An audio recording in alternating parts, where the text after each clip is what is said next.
Lawrence Neal here, and welcome back to High Intensity Business, the podcast where we discuss high intensity strength training and provide you with the tools, the tactics, and the strategies to help you grow your strength training business. To download and read the transcript for this episode, please go to highintensitybusiness.com, search for episode 366. To find the transcript download button, you can download the PDF transcript there. Today's topic is program design, progression, and recovery. This is part 7 of the High Intensity Training Fundamentals series with Tim Ryan. Tim is a master superstar instructor and owner of Strong Life Personal Training in Barrington, Illinois. You can contact him to learn all about his services to studio owners and personal trainers, including workshops, mentoring, and seminars by going to his website, stronglifetraining.com, or emailing Tim to info@stronglifetraining.com. Tim, great to see you again. How are you doing? I'm well. Great to see you. Yeah, perfect. All right. So excited about this one. Excited to, as we sort of start to come towards the latter half of this series, sadly, but excited to get into program design. So where do we start with this one? Well, we're starting to get into some good practical things here now with some of this stuff. So with regard to program design, I consider this to be, a broad topic. Certainly you would start with the concept of designing the workout itself, or the workout routine. But it does go beyond that because you also want to consider the overall goals and objectives of the client you're working with. You also need to consider things that we'll get into today, sort of rest and recovery between the sessions. And ultimately, you're striving for progression or, advancement and improvement throughout the program and, the various parameters. So, if we think about this in terms of collectively considering all of those things, you see that it is much more than just taking somebody through a particular routine, but it does begin at that routine. And, so let's begin to start to talk about that first. And when it comes to a workout design, I guess the first question that you need to ask yourself are you going to follow a protocol where you are doing a full body workout versus doing, a split body part routine? Now, of course, talking about the classic high intensity or originally the classic, Nautilus training principles, Arthur Jones philosophy, they obviously focused on full body workouts and really stressed through various different means, stress the importance of doing a comprehensive full body routine and not doing these split body part routines. And I think generally, yes, to this day, most of us probably still follow that protocol, certainly with clients, definitely still follow that type of an approach. And it is obviously the most time efficient and, generally effective way of accomplishing that goal. But, there could be a need to, or even a desire to do split routines. And there's some things that I'll talk about of when you may consider doing that kind of thing. But starting from the concept of the full body routine, all right, obviously we were talking about addressing all the major muscle groups. And this doesn't mean every single muscle, because what are there, 600 muscles in the body, so, we're not going to be doing 600 different exercises. But, when we're talking about a full body routine, we're talking about the major muscle groups. So your hips and thighs and legs, your upper back, your chest, your shoulders, your arms, and then the midsection. Okay. And, abdominal, low back, that sort of thing. And one area where I think a lot of people neglect and we don't do as much of is the neck. The neck is extremely important to train for overall health of the spine, for offsetting any type of stresses and strains that people have, particularly in today's lifestyle, with being on computers and phones and having your head hanging down and putting stress on the neck, the vertebrae, a lot of the muscles of the upper back, so, and even, studies have shown that it can help, particularly for athletes in reducing risk of concussion and neck injuries and things like that. But I always include neck exercises. So anyway, we're talking about all those major muscle groups.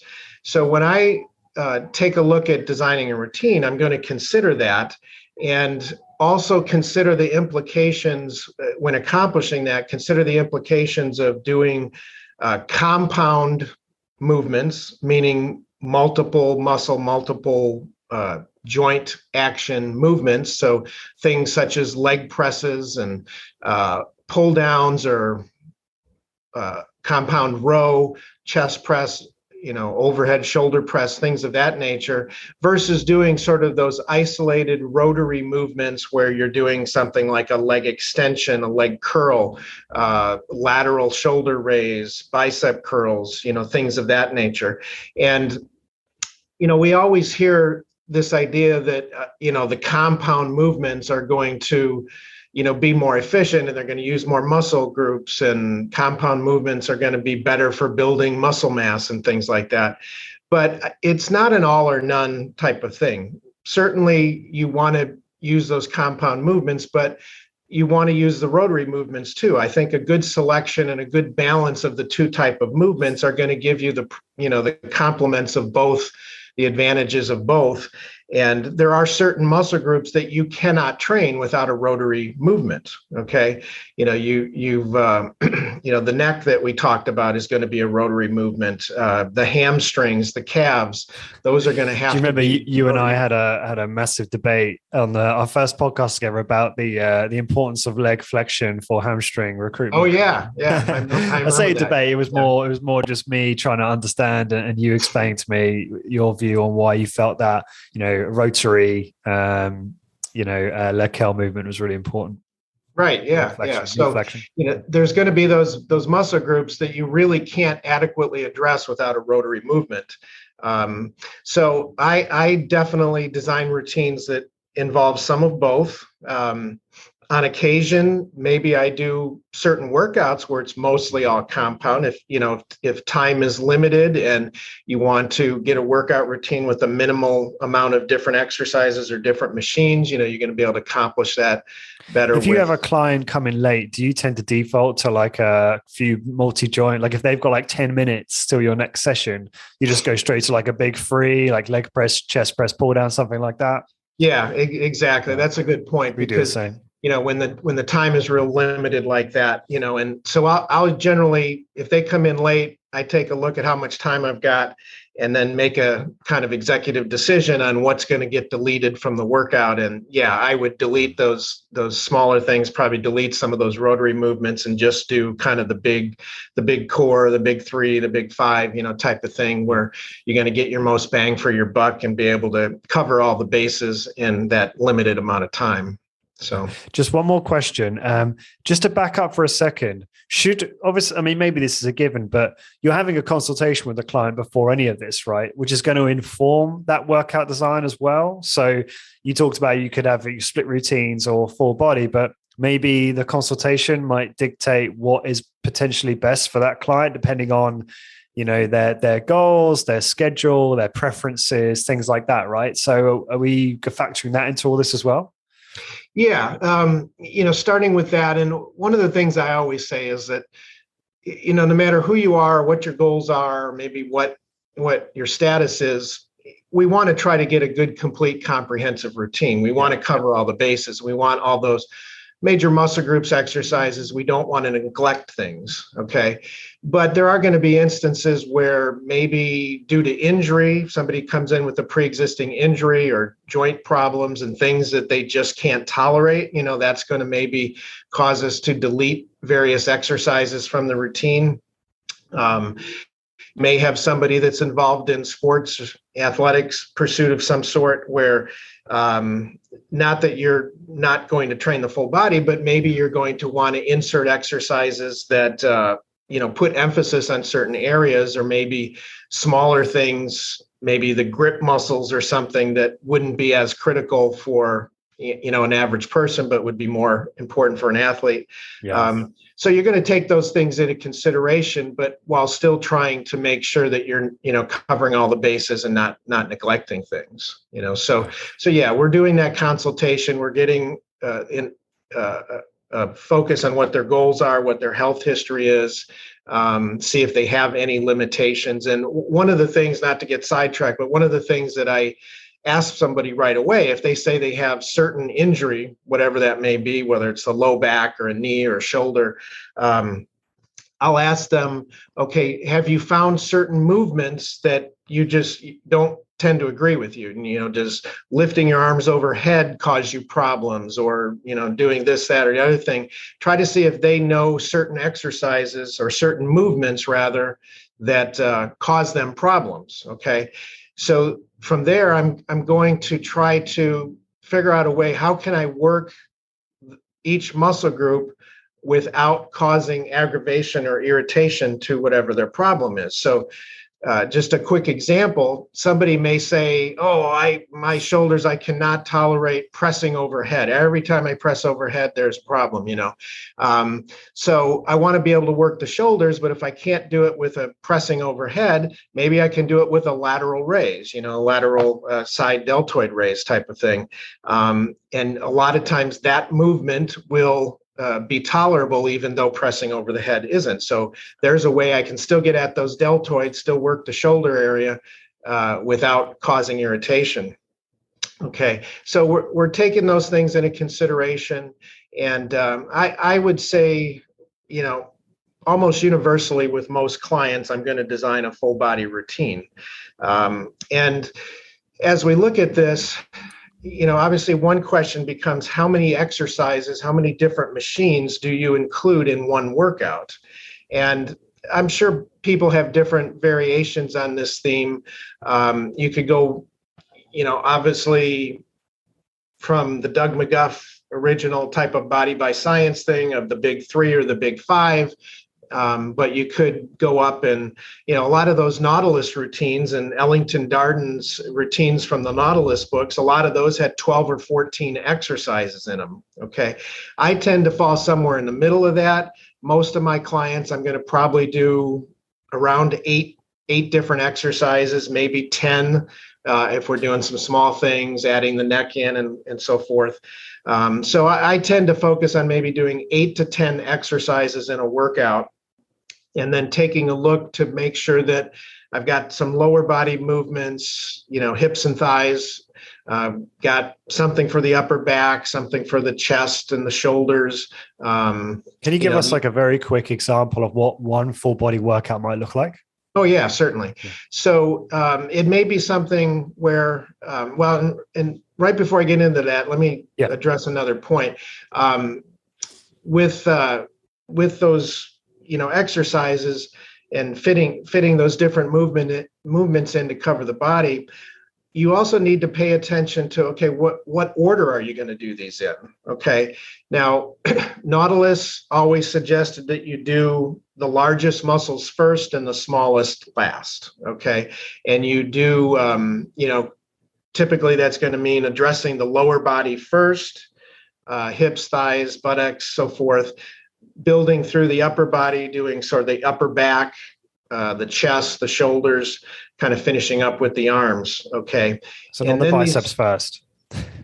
Yeah, right. Always do the biceps first, Tim. Yeah, right.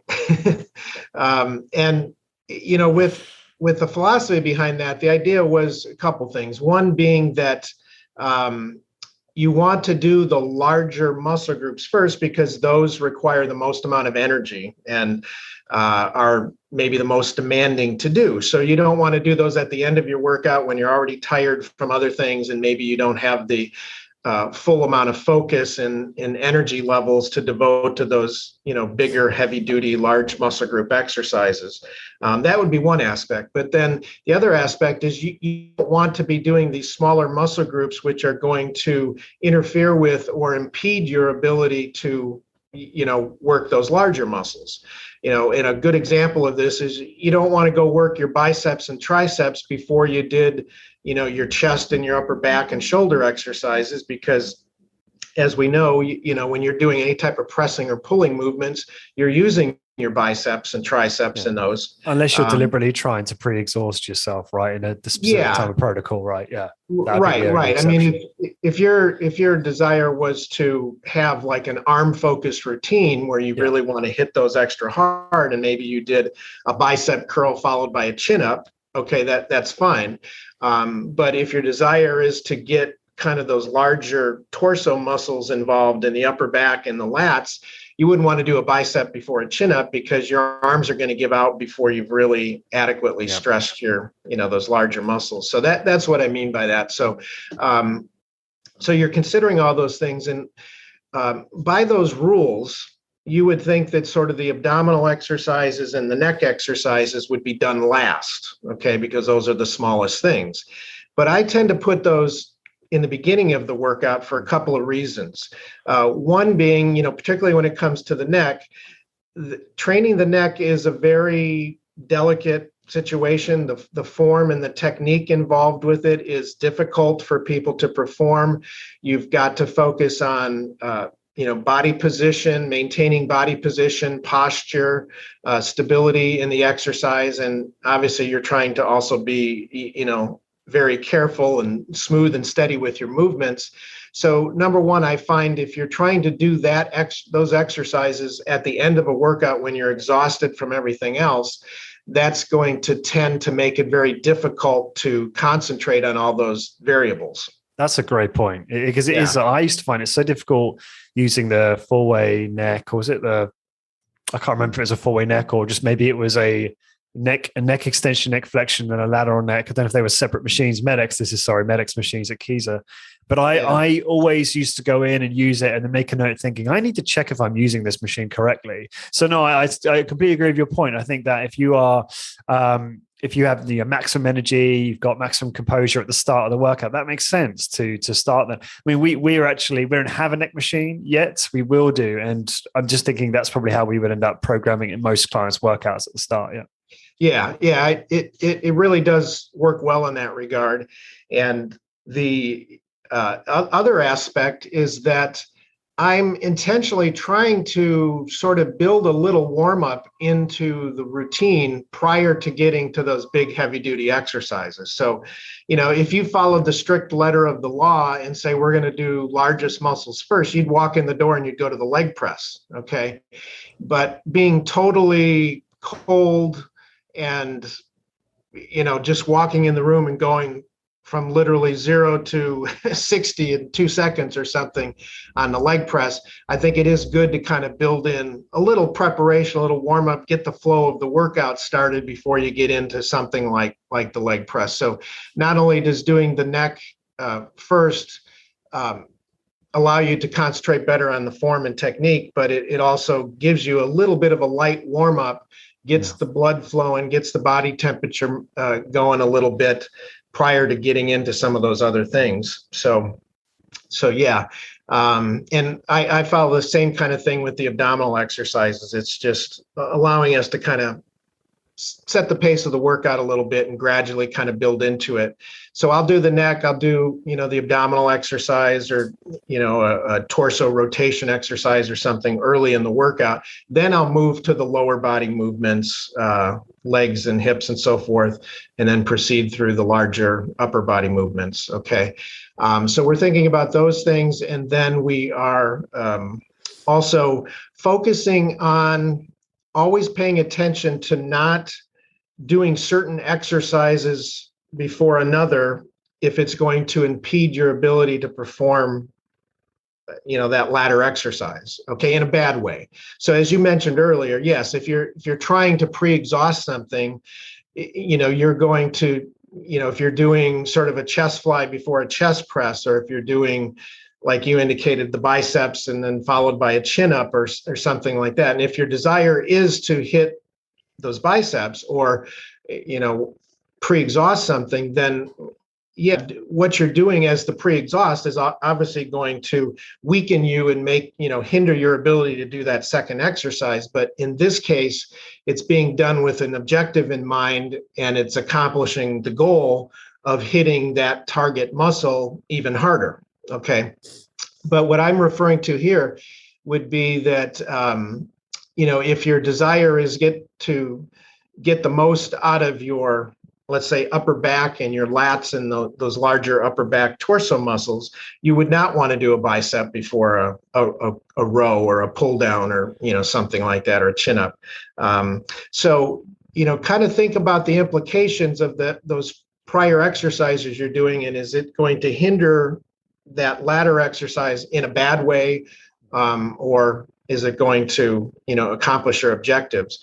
And I like the idea, generally, unless I'm doing a big three or something like that, I'm going to do something before the leg press, again, as kind of a warm up and preparation for the joints prior to that heavier leg press type of a situation. So, for example, I like to do a leg curl before the leg press, or sometimes even a leg curl and a hip abduction prior to the leg press. And if you think about that, the leg curl is going to warm up the knee. It's going to lubricate the knee joint. The hip abduction is going to do the same for the hip joint. And now you go over and you do that leg press, and those knees and hips have been prepared a little bit for the loads they're going to experience on the leg press. And it's going to help in that regard and make the exercise maybe a little safer and even your performance a little better because you've been warmed up and prepared. But would the performance not be impaired if you really fatigued your hips or your hamstrings? Yeah, well? I mean, the way I look at it is this is one of those instances where it may impede you slightly, but it's not going to do it in a negative way, because if you think about it, the leg press uses your hamstrings, the leg press uses your glutes and your hip muscles. So what you're doing is, in a sense, you're pre-fatiguing some of those muscles, which may slightly affect the load that you're going to use on the leg press, but the leg press is going to collectively bring all that together and just fatigue those same muscles that we would have been using anyway. So, it's collectively building that overall systemic fatigue and the, fatigue of the whole lower body. And I don't really notice, like I have on occasion, I mean, for years and years, I always do like the leg curl before the leg press. And one time not too long ago, I had a little more limited time and I just did the leg press, without anything prior to it. I didn't find that it was suddenly easier or that I could do more reps or more time under load. I mean, I failed in about the same time, and, I don't think it really made much of a difference. So I don't really see that, that doing the leg curl or something before that is going to hinder you a lot on the leg press. Interesting. So, those are the kind of things that I'm thinking about. And another aspect that I'm looking at is, sometimes it's uncomfortable to have fatigued certain muscle groups prior to certain exercises. Like, for example, if you work your quads real hard, and let's say you did a leg extension or the leg press, and you really fatigue those quads, and if you've done any amount of training, you know that the quadriceps are a very sensitive muscle group and can get an extreme burn and pump in those muscles. And I noticed years ago, if I did leg extensions, leg presses prior to doing a prone leg curl, not necessarily the seated leg curl, but the prone leg curl where you're laying down on your stomach, your thighs are pressed into that pad. And when you're curling, bending the knees and curling your feet up, your legs are being kind of compressed, your thighs are being compressed into the pads. So I noticed pretty quickly that it was kind of uncomfortable to having done the leg extension, leg press, and then tried to do the prone leg curl. And it was distracting. It was uncomfortable kind of thing. Now, with the advent of the seated leg curl, you don't really have that issue so much because, there's nothing really touching your thighs. You're just in that seated position. The focus is real good just on the hamstrings without putting any pressure on your thighs. So maybe that wouldn't apply. Another thing to consider, I wouldn't do calf exercise prior to the leg curl. All right, because the calves or the gastroc, specifically the gastrocnemius muscle, that participates in knee flexion. All right, and if you're pre-fatiguing those calves, it's really going to hinder your ability to work the hamstrings, because it's going to be like that. Those calves are starting to give out on you while you're trying to do the leg press, along with this idea of the pump and the sensitivity to having just fatigued that muscle. I find that that calf work really hinders the leg curl. So in any regard, these are some examples of things to consider. Not only the implications are doing certain exercises going to negatively impact some other larger exercise that you want to focus on, but also, kind of these sensitivity issues and, just kind of doing things in a logical manner so that everything you're doing is helping and leading towards the goal of more effectively working each of those muscle groups, and not doing something that's going to hinder your performance in a negative way and perhaps not be as effective. Okay. Just so one comment on this. Sure. Yeah, I know. I love your point about being mindful of certain exercises being uncomfortable if the muscle is like, gorged with blood and it's already uncomfortable from a previous exercise. So if people want to dive into that particular thing in a bit more detail, there's a series I did with Luke Carlson and James Fisher, but we also talked about exercise design, among other things. I'll make sure it's linked in the show notes. And Luke, during that podcast, shared all the rules they have for that. So we basically took those rules and applied them to our business. Yeah. So the same applies to a lumbar extension. Like if you've just done a leg press, do you really want to crank someone into a lumbar extension and bring those pads down on their thighs? Maybe not, right?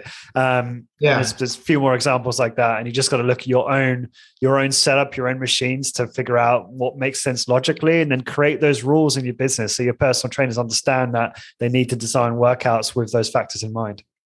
Yeah, and I'm glad you brought up this lumbar extension thing, because there's a couple of things to think about. One is what you just mentioned, is that if you've just worked your legs, then you take them over and crank them in that lumbar extension with all that restraint and pressure down on your legs. It's going to be really uncomfortable.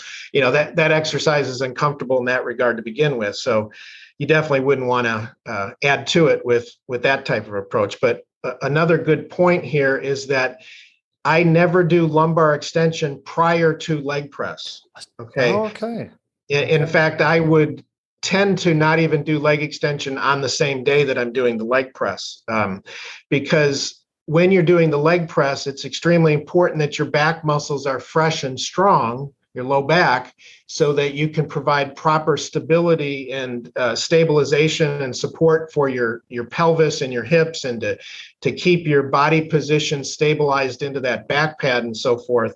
And I don't want to be trying to do that leg press with a pre-fatigued lumbar lower back region, because it could potentially be problematic in that regard. So is that what's really impairing? Because I noticed that. I've noticed I was doing lumbar before leg press. Yeah. And, I thought it was because, and maybe it's a question about effective restraint, but I noticed that my hips and hamstrings were obviously being engaged, because it seems to me to be impossible to completely isolate the lumbar, even in the lumbar extension. So they're being engaged and they're being fatigued. So that when I jumped on the leg press, I thought, well, my performance might have dropped off simply because my hips and hamstrings are already fatigued, but it could also be that my lower back is obviously very fatigued as well.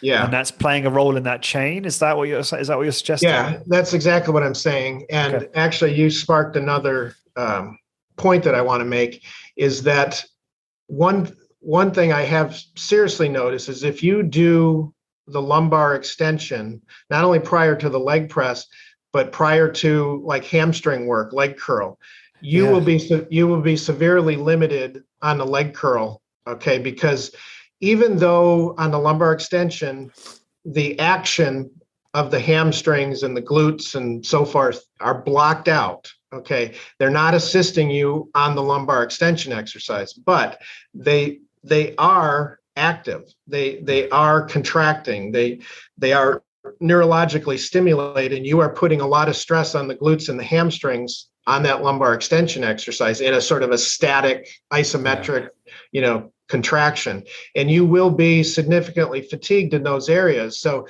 I have seen, if I do lumbar extension and then take somebody over and put them on the leg curl, they're toast on the leg curl. I have to reduce the weight considerably in order to account for that.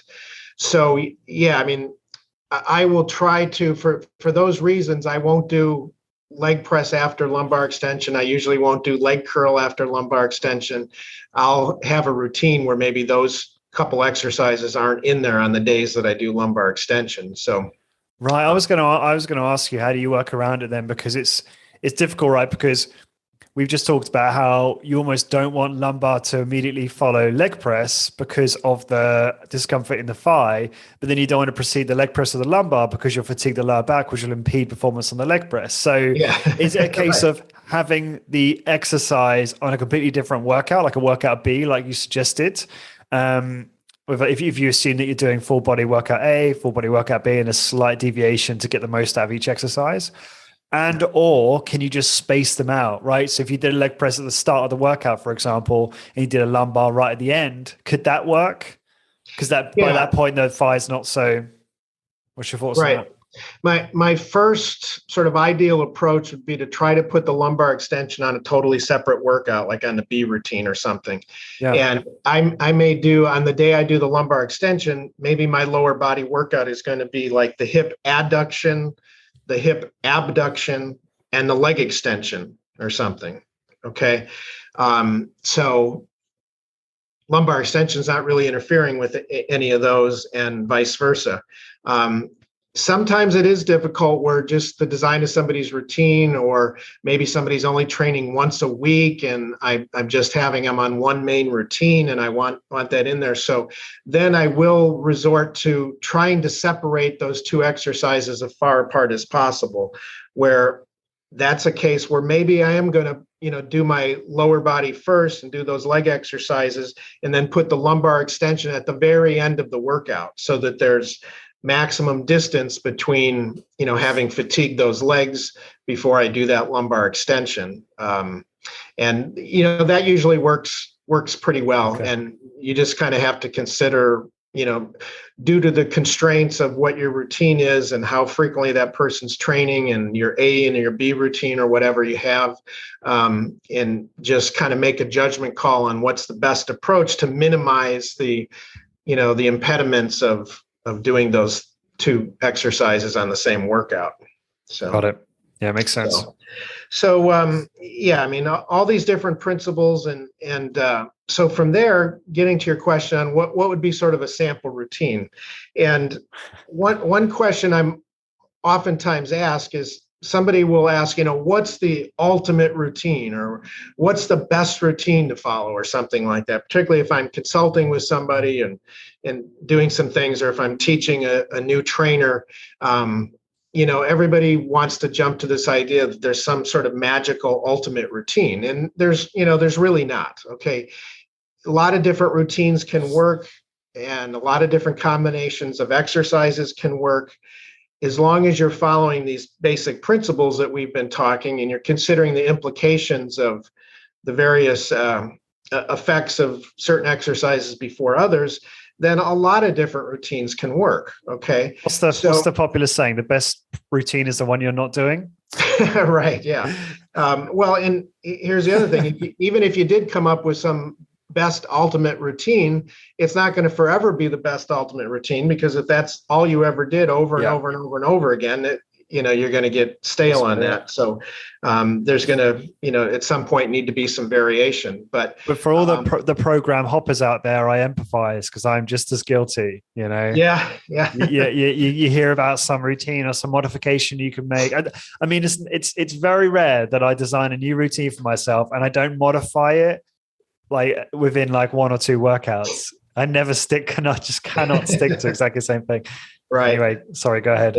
Yeah, no problem. So, here's kind of a couple basic routines that I oftentimes use with people. So let's say for routine 1 or routine A, I may come in and have them do a neck extension or cervical extension exercise. And then maybe I have them do an abdominal the MedX Abdominal or something like that, and then go over and do a seated leg curl, hip abduction, and then leg press. Okay. Going into the upper body, I would do either a row or a pull down, and then maybe chest press, lateral raise after that, then maybe do a bicep and a tricep exercise. Okay, that's just one example. Other times, if I want to get kind of more heavy duty type of exercises and a lot of those compound movements, I may do something where, again, I'll start out the workout. If it's not an abdominal or a neck, maybe it's a torso rotation exercise. Just, again, a little bit of a warm up and do some of those movements. And then do a leg curl and a leg press. And then for upper body, I might do maybe 4 compound movements. And when I do this, I'm going to do sort of a push and pull type of routine where I may start with a pull down or a chin up and then go to a chest press, come back and do sort of the row, compound row, and then go over and do an overhead shoulder press. Okay, so you kind of push, pull. And what I'm looking for there is that I don't want to do 2 different pulling exercises back to back, because again, you're going to kind of just fatigue your arms, you're going to fatigue your biceps and fatigue your grip. And that second pulling exercise, you're not going to do very well on it. And you're going to be limited because your arms are giving out and you're not able to really target those larger torso muscles that you're after. The same thing would apply on, doing a chest press immediately followed by a shoulder press, 2 pressing movements. Again, you're kind of just fatiguing your triceps. You're going to limit yourself on what you can do on that second pressing exercise. But if you allow a little bit of a gap and you do that push-pull type of thing, you're going to perform much better on that second compound movement, that second pulling movement, or that second pressing movement. Okay, so I do that quite a bit with that push-pull, alternating those routines. In the event where you're going to do a rotary movement, so if I'm going to do a chest fly and the chest press on the same day, typically those I'm going to do back to back. I'm going to use that pre-exhaustion approach and do the chest fly and then immediately go to the chest press and just really thoroughly, work that target area. Same thing being, maybe I'm going to do a pullover, torso pullover followed by a pull down or followed by a row. Just on that, just so people, I'm disguising this as like there's people listening to this who won't understand it, but really I'm not at all that experienced with using pre-exhaust techniques. So the logic is that you're using a single joint movement. Let's take the chest fly, for instance. We're just predominantly activating the chest, right? And then when you go into a chest press, you are continuing to recruit the chest, but you're also using the anterior deltoid, the triceps to help with the movement so that you can continue to develop an even deeper fatigue, but also continue to train the muscle group. That's kind of the logic, right? Right. And, probably more specifically, the logic behind it. And, Arthur Jones typically, is the one that came up with this. But the idea being is that if you do a chest press, just, fresh, you do the chest press. As you noted, you're working not only your chest muscles, your pectoral muscles, but you're also using your anterior deltoid and you're using your triceps, right? And of those muscle groups, typically your triceps or your anterior deltoids are going to fatigue first and sort of achieve, hit failure first before you've really thoroughly exhausted your pectorals. So the idea with the pre-exhaust was to first do an isolated rotary exercise for that target muscle, in this case, the pectorals. Okay, so you do that arm cross, let's say, or the 10-degree chest, and you focus on isolating those pectorals and bring those to failure and deeply fatigue those muscles, and then go immediately to the pressing exercise, the chest press. And now your pectorals are pre-exhausted or pre-fatigued. So now when you consider the relative strengths of the pectorals compared to the anterior deltoids and the triceps, Now the triceps and the deltoids are stronger than your pectorals are. Okay. So when you do the chest press exercise, it's not going to be those weak link muscles of the triceps, let's say, giving out before your pecs. You're actually going to use those fresh, strong triceps and deltoids to continue to push your pectoral muscles to a deeper state of fatigue, and get a more intense, focused workout on those pectorals. So that principle would apply with doing sort of pre-fatiguing your lats and your upper back muscles on a pullover exercise prior to doing a pull down or a row, or doing the lateral raise exercise prior to an overhead shoulder press exercise.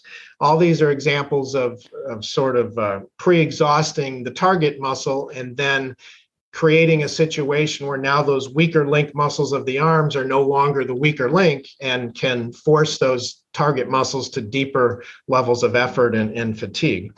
So just one point on this is, this stuff's great. Now, it's my understanding, and I'm trying to really remember now, that there's not a lot of evidence or any evidence to show that doing so, pre-exhausting or pre-fatiguing or post-exhausting, will actually produce greater results in terms of strength or muscle growth. So the application, which I think most of us are using well, certainly if we're sort of using an evidence-based approach to our training, is to provide just a different type of experience for a client, right? But or do you think there's more to it than that? Do you think, well, hang on, yeah, I get it. Maybe the evidence doesn't show greater gains. At least that's my it's my memory. Sorry, someone could correct me if I'm wrong about that. Although I'm just trying to think about back podcasts I did with the likes of James Fisher and co. Or is there other benefits, psychological, maybe, adherence to the workout, more exciting workout, something different, a better muscular pump? What's your thoughts on the actual utility of these types of techniques? Yeah.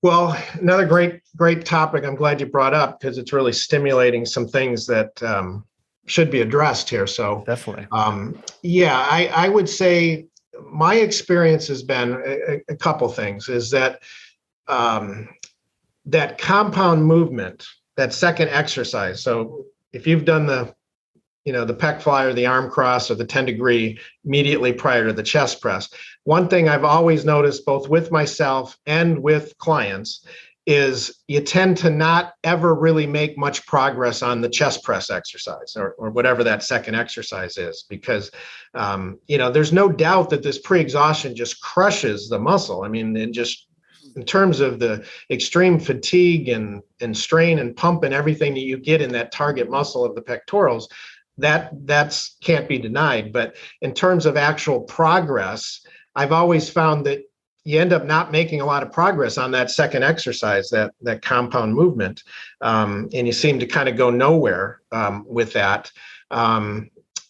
So that would be one thing that I would kind of concur with. In terms of the overall effect or the overall results, I know there have been, I've seen studies. Wayne Westcott, I think years ago, did a study and found that these kind of advanced techniques and these pre-exhaust and things like that did kind of enhance results, I think. Okay. I can't quote it exactly, but I seem to recall some sort of him advocating that and indicating that they found that it was effective. But I do know that I do think it was James Fisher and Luke and stuff have talked about that, perhaps there's really not any evidence that it produces any better result than just regular standard, and training. yet I know that Discover Strength love using these types of protocols for just giving great workouts. Yeah. And I think actually, regardless of what the research shows, I think a limitation of the research is that they really don't have the ability to accurately measure the results, okay? Because let's say you do want to consider, okay, doing this pre-exhaustion for the chest and the pecs and whatnot, does it more effectively build strength and muscle mass in your pecs than doing it, without the pre-exhaust? Well, there's no way really to accurately measure isolating the pecs and measure exactly, did those pectoral muscles specifically benefit from the exercise. I suppose you could do an MRI or something and try to measure the muscle thickness, or CAT scan, whatever they use to try to measure the muscle thickness. But let's face it, that kind of stuff has not really been done to the degree of specificity that we're talking about. So I think one thing that could be the limiting factor there is just the inability to accurately assess whether something as specific as the pectoral muscles, it had better effect after pre-exhaust versus not a pre-exhaust. Okay. So sometimes I think we got to take this with a grain of salt and just understand that, it's hard to conclusively say whether it does or not. But let's spend some time here for a second. So let's say, let me just make sure I understood your view correctly. So you're saying that, it's possible that the studies that are out there, and again, I don't know them off the top of my head, and you probably can't recall all the details of these things, but that they don't perhaps measure the change in muscle thickness of, say, the chest accurately in these types of experiments. And there's probably other problems, right? That they're typically underpowered in terms of participants.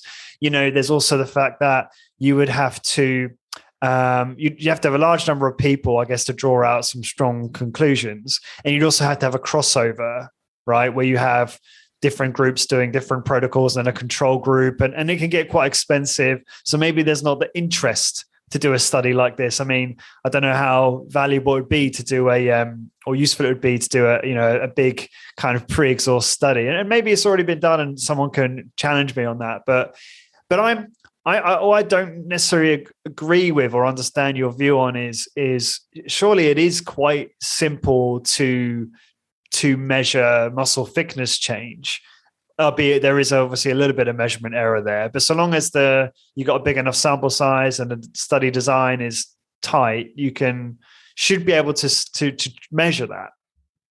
Yeah.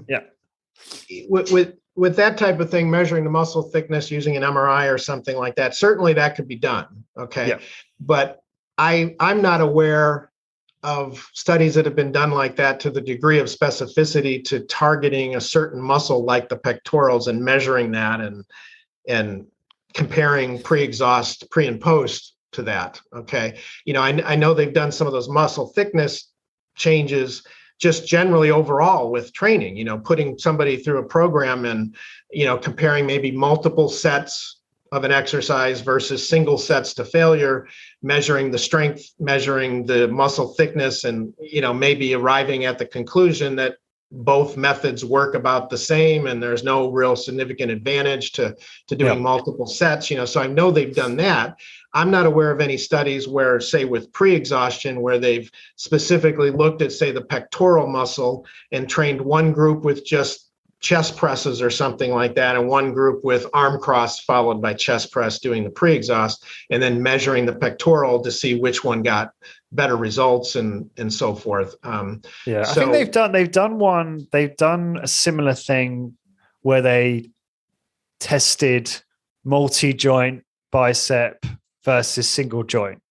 So I think they have done that, but that's different. I know that's not testing pre-exhaust. That's testing, multi versus single joint. But I know that, I think if I recall correctly, that didn't find much difference. There's also other variables, like there's the study design. I know that a lot of our community have an issue with the way failure is measured and how the participants in the study, they're really pushing to failure. And so there's a lot of these other variables that I know a lot of the community aren't happy with about, way some of this quality of some of these studies. Yeah. So, it may certainly be true that if you train to failure, a true legitimate failure, you had a motivated subject, a skilled subject that pushed an all-out momentary failure on, say, the chest press, okay, that there's no value to, doing the pre-exhaust or something.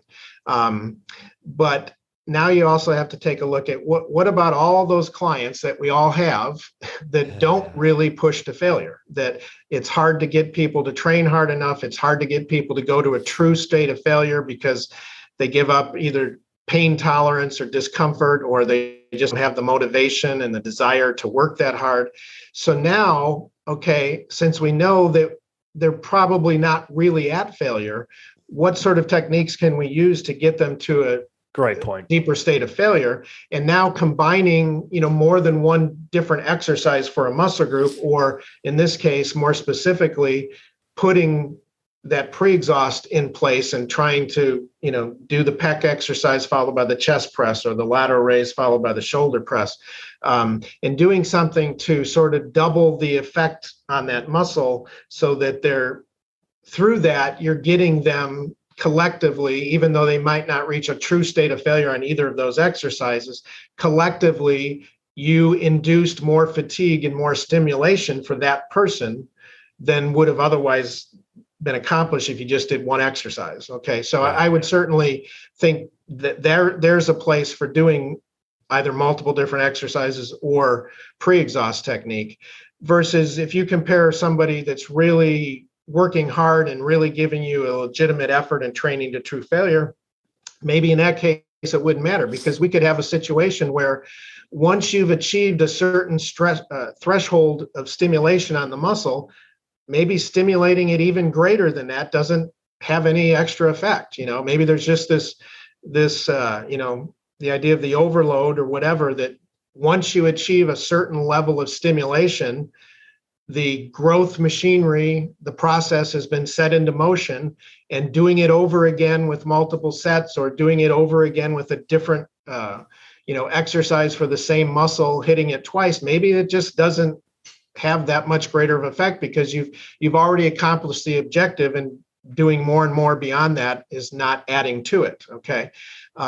So it's hard to tell. I mean, we've got some studies that kind of indicate some of this stuff, but then, as you pointed out, you've got issues of it. Well, did that person really train to failure or not? Or are some of these techniques valuable? I would throw the same thing, like these forced reps, or these rep assists at the end, where a person is seemingly at failure and you sort of help them do another rep or two after that to try to force them to a deeper state of fatigue. I would say the same thing. If you have a legitimate subject that is trying their hardest and giving you an honest 100% effort and not holding back, I don't think doing those rep assists and things are going to add anything of value. All right. But if you've got a client that's maybe held back a couple reps short of failure and is giving up on you, then forcing them to do that, not only could you get a little better stimulation and achieve that threshold you're after, but that is also going to be a way to train that person and condition them to build a tolerance for that discomfort and for working hard. And you may start to get more out of them. Yeah, where you're going to get more out of them, and they start to get more accustomed to tolerating that discomfort, and maybe they're going to over time start to be able to train harder on their own.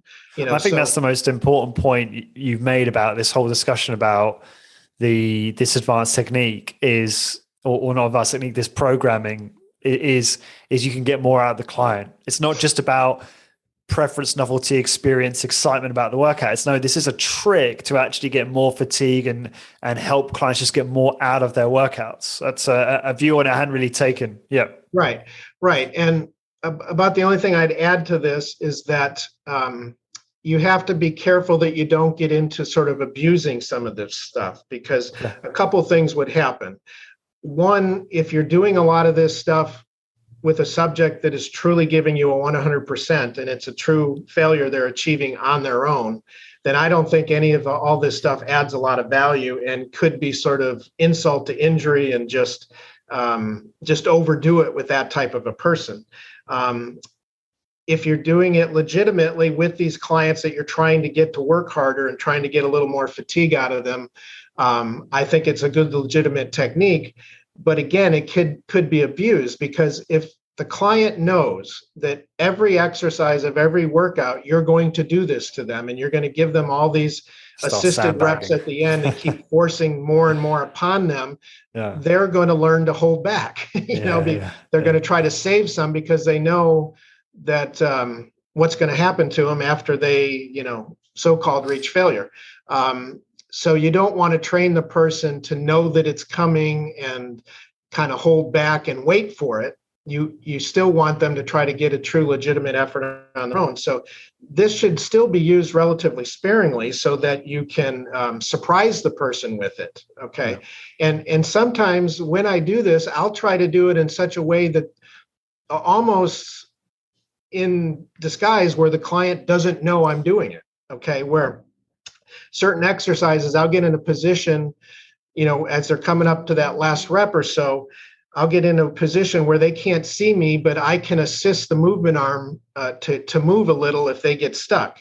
And I'll give them just such a slight degree of help, almost to the point where they don't realize that I'm helping them and they think they got it on their own. Okay.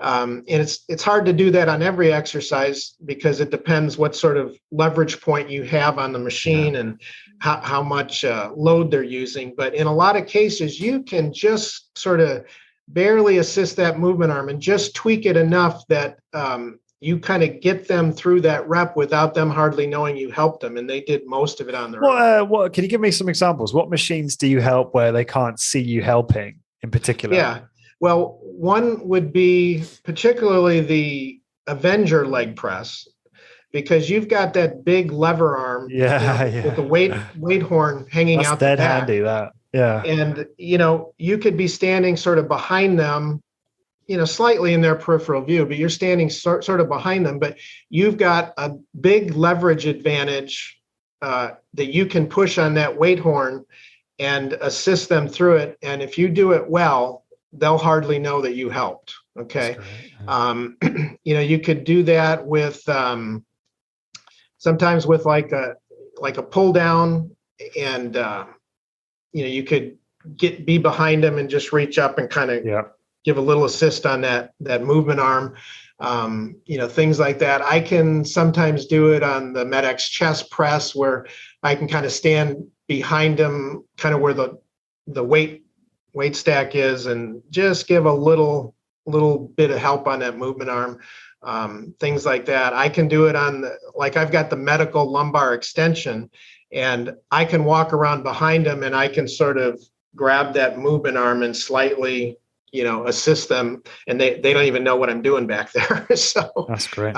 So you can't do it on every exercise, but I'll sneak up and just sometimes where I'm just going to surprise them at the end when they think they're done and they're about to just give up. And then I'll step in at the last second and just give them an assist and sort of get through whatever sticking point they have there. And, so I just think on the MedX seated row, what do you do there for assisted reps? Because what we've been doing, and I'm not sure if this is always ideal, is actually grabbing the forearms of the subject and pulling it back. And it has worked well. I'd actually be honest, I think that us trainers are doing it to each other. I'm not sure we've been doing it with clients as much. I think that's partially because, there's still kind of that post-COVID, reluctance to want to be too physical with each other. Although that's starting to really go now. I've noticed people are shaking my hand a lot more, so that's good. Yeah, that's good, right? So I go in to shake people's hand and they go to fist bump me, and then I'm like, no. And then they shake my hand, and then they're like, oh yeah, you know what? We should be shaking hands now. But yeah, anyway, sorry, that's a long question, but I'm just curious, how do you do assisted reps on the seated row on the MedX, if at all? Yeah. Well, I would say generally I'm going to assist through the movement arm. And just kind of grab, again, it's kind of the lower part of the movement arm near the handles, and kind of just assist that pulling back.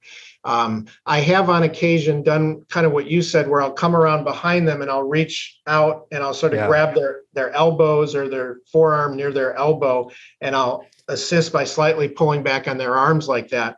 Usually I'll do that if I have a person who's not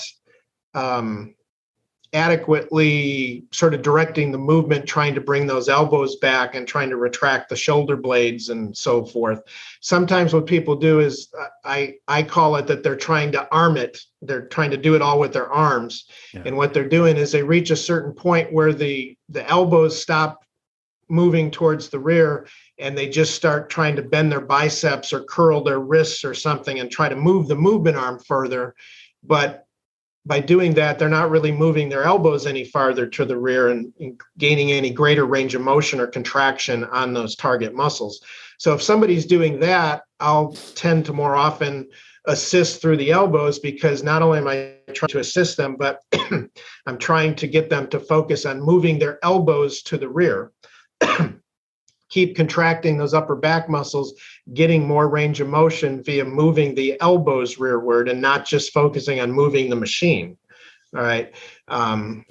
So you could do it either way, but I think if a person is doing the correct form and technique and so forth, that probably giving it a little assist through the movement arm is probably the better way to go. Cool.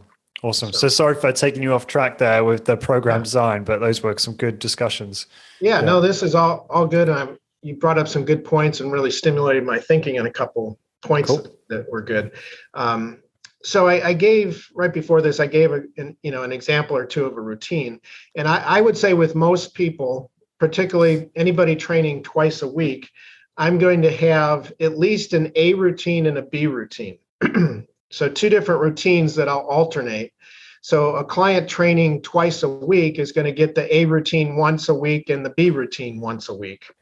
And the A and the B routine will be completely different, like completely two different, totally distinct routines that does not repeat any of the same exercises.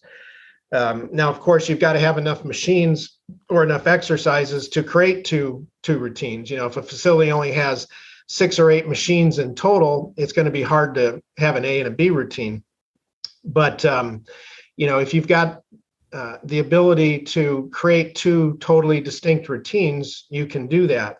And what's great is this is where it really comes in and works well with combining both compound movements and rotary movements, that you can have a collection of both in both routines. So what I will do on, alternating, if I did the leg press on the A routine, then on the B routine, I'm going to do the leg extension. Okay. So both routines are going to hit the quadriceps, but one routine is hitting the quadriceps via the compound movement of the leg press, and the other routine is hitting the quads through the leg extension. All right. If you have access to it, one thing I really like doing is using the Nautilus Hip Extension or the hip and back exercise, to use that on sort of a B routine. So, on the A routine, having done the leg press, you're using your hips and your glutes, your hamstrings, and your quads. But on the B routine, if you've done the leg extension, you've hit the quads, but you didn't hit the glutes or, the hip area. So doing, say, the hip extension or the hip and back, doing the adduction, abduction, leg extension, what you can do is you can create, through the rotary movements, you create a routine where you still address all the different, sort of functions of the lower body, and you're getting the hips and the quads and the hamstrings and everything addressed through the collection of those exercises. Same type of approach with the upper body. If I've done 1 or 2 compound pulling movements or something for the upper back, I'm going to, on the B routine, get the pullover and use that. I've also got a rowing torso, the old Nautilus rowing back or rowing torso exercise, which is sort of a isolated rotary kind of rowing type of movement. So you could use that. Obviously, you've got, the pec fly, arm cross, 10 degree, you've got lateral raises, and whatever you didn't do on that A routine, you can then complement that by doing, either the rotary or the compound companion on the B routine. So if I did chest press and or dips or something on the A routine, I'm going to get that 10 degree chest or that arm cross or something on the B routine. I love this. This is exactly how we've been designing them as well, which is nice to hear. In terms of making sure that across both workouts, you're getting a single joint as well as that multi-joint sort of focus on each muscle to make sure you're hitting all the bases and making it really comprehensive. So. Yeah. And again, just look at it collectively with your routines, is that if you're doing that A and the B routine and a person's training twice a week, you really got a lot of opportunity there to involve a collection of all these different exercises. So you're getting the variety, you're getting the different types of movements, you're addressing the muscles in different ways, but you're using the advantages of the compound movements, complementing with the advantages of the rotary movements, and those muscles are really getting, over the course of the week, getting thoroughly fatigued. Thoroughly stimulated and, trained. Now, it does get a little trickier if somebody's only training once a week. I still will have an A and a B routine, but I won't necessarily alternate them back and forth, because I feel if you jump around too much and then you end up training each routine only once every 2 weeks, then it tends to be harder to make progress and things like that. So with the once a weekers, I will create kind of the primary A routine that is really thorough and cover all the bases. And I'll have them do that maybe 3-4 weeks in a row. Obviously once a week, but 3 or 4 workouts in a row, they'll do that main routine. And then maybe every 4th workout or something, I'll throw the B routine on just as a alternating kind of variation, just to give them a break from that A routine or something. Okay. And just throw that in there. Okay. So sometimes you have to get creative with some of this stuff and just consider what's going on with the length of time between the routines, because if you're jumping around too much, or if there's too long of a period between using various exercises, it's pretty hard to make progress on those. So you have to kind of work with, what your limitations are in that regard. Okay. So, this can, unless you've got any other questions about specific program design, we can start to talk about how this leads into progression and, kind of recovery and progression. Yeah, I only had not a question, but just a point I wanted to make. You mentioned about the Avenger leg press and how handy it is for giving an assisted rep on the sly. And you did a great video on how to use it, how to actually train a client sort of start to finish, which I really appreciate. You did that for high intensity business. So we will find that video on YouTube. So Andre or Julian, if you're listening to this, you can go to my YouTube channel, find the Avenger leg press video, and just embed that on this blog post, because I think you actually demonstrate how you do the assist in that video. So that's really good education too. Yep. So look, we could obviously talk about program design endlessly. Excuse me, by the way, I have a bit of a cold, so my voice is a bit funny. But I think we'll leave it there and move on to the next point if you want. Okay. So ultimately with all of our training, we're obviously trying to progress. We're trying to get improvements, trying to adapt and grow stronger, build muscle mass, et cetera. So in order to do that, we all know that you need to recover from your workout, and you need to strive to make progression with each workout. Okay.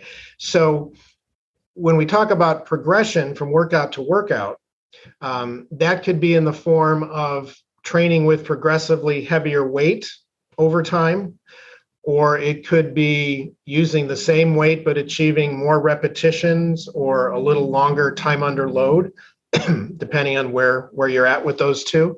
But in some shape or form, having some sort of improvement workout to workout. All right.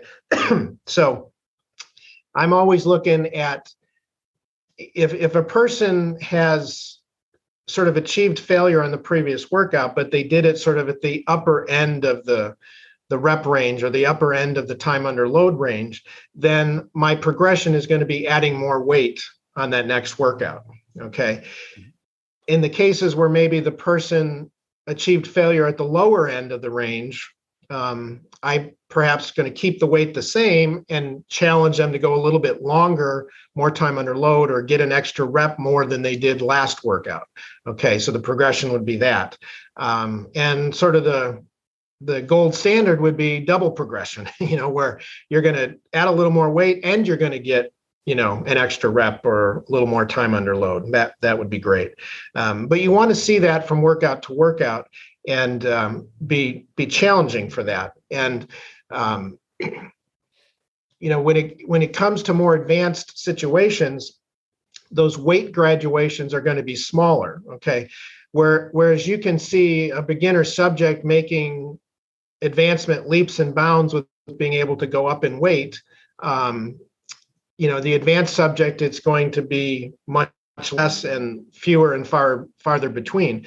So you may, a good thing with the MedX machines, you can add in 2-pound increments. Okay. And that's a legitimate 2 pounds, because it's a short stroke weight stack.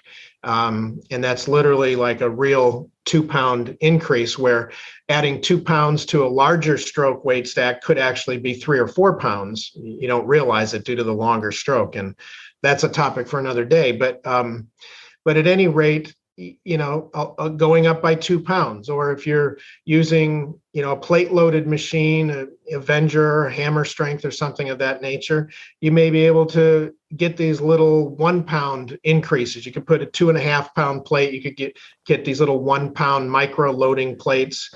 Sometimes people even get these little magnets and things that you can add a 0.5 pound, or, add ounces or something, but the idea is some way trying to add a little bit of weight so that you can keep making progress. And if you add a small enough weight, you won't fall back and lose reps, or you won't lose time under load, because you have a little bit more weight on there, be a little more resistance, but it'll be such a slight change that you'll still be able to, perform and meet your numbers, so to speak. Okay, so you're always striving for that. And for sure, if I've left the weight the same, I want to see some increase in the time under load, or an extra rep on that next workout. So I'm watching those things closely. And particularly in the case where I've left the weight the same, I'll oftentimes tell the client what their sort of time to failure was the previous workout. Let's just say it was 85 seconds, or a minute 25. I'll tell them, okay, last time you failed at a minute 25, we're going to beat that today, and I'll give them little touch points along the way. I'll say, okay, there's a minute. You got at least 25 seconds just to match what you did last time, and then as they're getting close to that time, maybe they'll eke out a rep, and I'll say, okay, you just matched what you did last time. Now we're going for improvement. You got to get this next rep, or you got to get more time on that. And I find that's pretty helpful for people to motivate them Absolutely. to get a little bit better. Yeah. Most of the time they can get that. Not always. Sometimes they won't. But when they've got sort of that carrot hanging out there, that goal that they know they can reach. And particularly when you say, hey, you're only 10 seconds away from showing improvement on this exercise, just reach down deep and find a way to give that effort and get at least a little more time today, or whatever. And then of course, give them that feedback, whether they made it or not, so it not only helps them get more out of it, but it's also going to kind of, you've got an opportunity for a positive reinforcement, and compliment them on the fact that they did make improvement and so forth. That's a huge part of retention, to see, for clients to see that they can improve and they are improving, even just by like tiny margins. So right, yeah. I usually will sort of recap the workout with the client. Not everybody, because some people just don't care, and the numbers don't matter to them, or whatever. They just get annoyed by you, like saying how great they're, but I don't care. Like, don't stop talking to me. Don't tell me. I don't want to know what I'm lifting. I don't want to know what I did. Just whatever. So, but people that do care about that stuff, or are motivated by that, I'll give them a little recap and just machine by machine go through and say, okay, last time you did this, today you did this, and last time was this, and today was this, and kind of showed them that, okay, you had 2 pounds more and you maintained your time under load, or you had the same weight but you went 15 seconds longer today, and give them that feedback, and again, compliment them on the progress they're making, and connect the dots for them that, hey, you're getting stronger and stronger, your performance is improving, you're making very good progress. Because for in the client's mind, all they know is that it's hard work, it's uncomfortable, they end the exercise at failure. Sometimes they feel like a failure because they hit that point where they couldn't do anymore. But if you're tying it in and saying, yeah, you hit that failure point, but you hit the failure point with 2 pounds more or 4 pounds more than you did last workout, or you used the same weight, but you went 15, 20 seconds longer. That was solid improvement. So yeah, both workouts were hard and both workouts ended in failure. But both workouts, were successful. You're making progress. You're getting stronger, So these are all opportunities to kind of tie this together.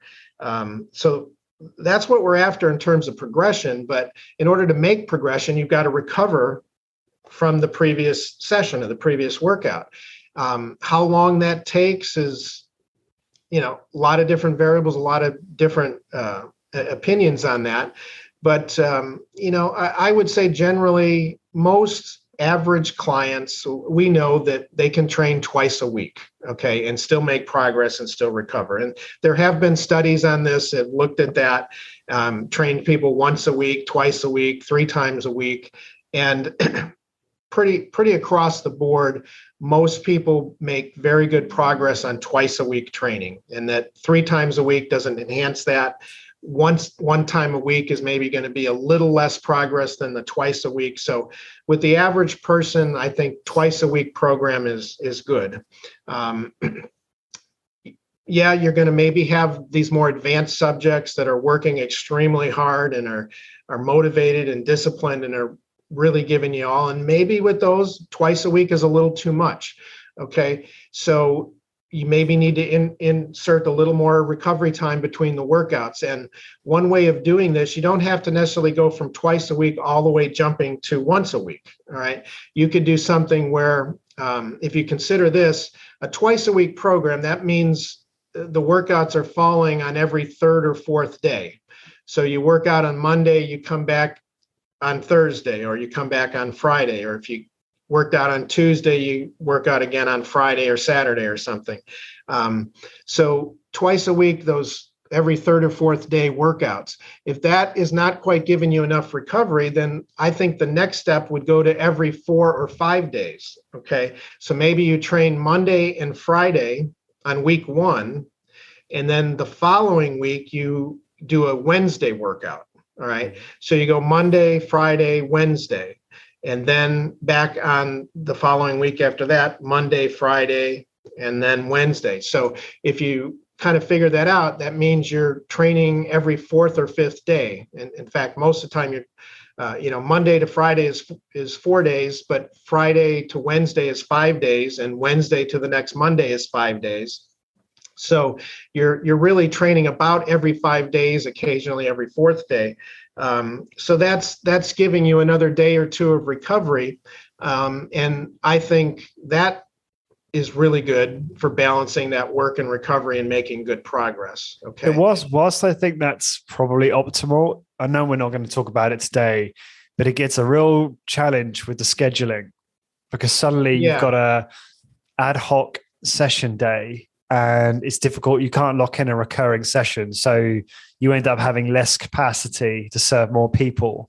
That's the problem, isn't it? With 6 times a month, or in this case, 7.5 or whatever it ends up being per month, is this this scheduling challenge. That's why I think a lot of our colleagues just default to once or twice a week, and then we'll, excuse me, this cold is really creeping up me now. And then they will program the workouts accordingly, and just, whilst they might agree that your description there on training frequency for that particular individual might be optimal. Yeah. And I think, in terms of sort of the physiological response, that Monday, Friday, Wednesday, Monday, Friday, Wednesday type of thing every 5 days or so, that's maybe the ideal that you want. But yeah, you hit the nail on the head that now you start to get into trouble with the scheduling, because maybe the client is not available on Wednesdays or something, or they're not available on one of those days, and it's hard to get consistent and keep getting that pattern down. So you run into trouble with that. But there's probably some other things that you can do if somebody can't sort of conform that type of a scheduling, and if you're having problems with that, then you could perhaps keep them on twice a week routines, but then kind of adjust the routines a little bit so that maybe one of those workouts is sort of a primary workout, and the other one is sort of more of a supplementary workout. Yeah, that's what a lot of people do, isn't it? Yeah, a lot of different muscle groups that didn't get trained. So sometimes in that regard, what I'll do is I'll have that one main routine that's a good, thorough, full body workout, but the second routine might be a lot of these sort of what I would call supplementary exercises, where maybe that second routine, you're doing the neck, you're doing torso rotation, you're doing abdominal exercise, you're getting your calves in, you're doing that adduction, abduction, hip adduction, abduction, and you're doing some of those things that are not really going to interfere too much with everything that you did on that primary workout. So it allows you to keep them in twice a week. It allows you to still fit a large amount of different exercises in and sort of cover all the bases and not neglect any muscle groups, but you're also kind of facilitating a little bit of recovery there so that they can tolerate that, recover from it, continue to make progress. Another way of doing this would be to have the second routine or the second workout of the week be sort of a sub failure. Maybe don't quite push as hard, maybe stop a rep or two short of failure, so that you can, again, kind of facilitate recovery and not interfere too much with what you did on that previous workout. So you can experiment with this and see what works best. I personally have a hard time not training to failure. I'm so conditioned to doing it and so motivated to do that when I have a workout where I stop short of failure, I feel like I wasted my time or something. So, but yeah, I would say in that case, if you can't get the scheduling pattern down, then keep them on twice a week, but adjust their routine so that you're really trying to make that second routine train a lot of those different muscles that they didn't really address too much on the first routine. And then you kind of minimize the interference between those two things. I mean, I think we are talking probably about quite a rare individual that trains that hard in our particular clientele, because most people, it's the opposite. Most people, you're lucky if you can really get them to out and out failure in their workouts. Has been my experience. Yeah, and that's exactly what my original point is most people are going to do fine on twice a week. It's going to be these more rare individuals that need these adjustments. Probably one last point to make is that you could also keep them on twice a week, but do a split routine where Monday they do the lower body, and a lot of times maybe I'll do the neck and the abs and the lower body on, say, Monday, and then Friday do their upper body, chest, back, shoulders, arms, etc. So still 2 workouts in a week, still staying on the proper twice a week scheduling pattern, but just training each of those muscle groups once a week, lower body once and upper body once. And again, that's going to allow more recovery time between and kind of facilitate continuing to make progress. So there's different ways you can do it, and you have to sort of experiment with how it's working for the client, how hard is that client working, monitoring their progress, obviously keeping those details and charting on the workouts and so forth. And just it all comes back to the name of the game is making progress and seeing improvements, and not just seeing the weights go up on the machines or reps or whatever, but seeing true legitimate improvements, and they're getting stronger, they're feeling stronger, their body is improving. And if progress is being made, then what you're doing is working. Yeah. Just one last point, and then we'll wrap up, Tim, because I need to wrap up it. I think this can get quite overwhelming and complicated for people, and I completely understand that. And I think one of the most useful things to have in business is filters, and having a strategy really helps with that. So listeners will have heard me talk about EOS, which is Entrepreneur Operating System. There's a great book called Traction. Tim, if you haven't read this, you should definitely check it out. There you go. Yeah, Traction. Luke has talked a lot about that. It's Luke's favorite book for our industry. Well, at least it was. It might still be.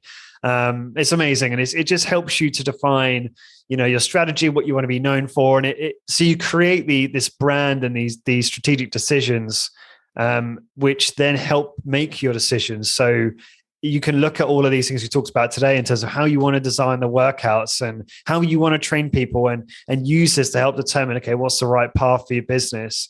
The other thing is, you kind of alluded to it there, is you've got to listen to your client, right? So you've got to be really rigorous and thorough in your consultation. You should have check-ins, whether that's like a marker workout after like 12 or 10 workouts, for example, where you actually check in and say, how do you like your workouts? What do you want to change? How have your goals changed? Is there any particular muscle group you want to focus on? And then you can tailor everything you're doing in terms of what we talked about today around those things. So it's having rules in place and filters and processes in your business to help you kind of to simplify, I think, some of this to a degree. Because I find it personally, every time I have a conversation with you, Tim, I'm like, oh, it's just still too much. I mean that in a positive way, in a complimentary way, but it's, I mean, I don't know. I want to empathize with listeners, because I know maybe some people out there are like, no, this enriches me, and actually I find it gives me more freedom to do more stuff. But for me, I find it often I get quite paralyzed by just the sheer complexity of it all. And so I'm always drawn back to like spirit of the law rather than letter of the law, as Doug McGuff would say. And then trying to, again, as I say again here, use those filters I talked about, that strategic stuff, to help guide me on what's the best decision for our business. So anyways, I think the main point there is that you've got to have a plan. You've got to have systems in place. And I think that'll alleviate a lot of that feeling of being overwhelmed with all these different variables. But you have that system, you have that pattern you're following, you have the plan of action to guide you, and it makes a lot of this stuff much more manageable. For sure. So as we wrap up here, Tim, just remind everyone how they can get in touch with you if they want to know about your workshops and mentoring and other services. Yeah, I would say the best thing to do is to go to the website at stronglifetraining.com, and there's contact methods, there's email, form submission, phone number, everything's there, and you can reach me by any of those avenues. Awesome. Thank you, Tim. And to find the blog post for this episode and download the PDF transcript, if you prefer to read, please go to highintensitybusiness.com, search for episode 366. And until next time, thank you very much for listening.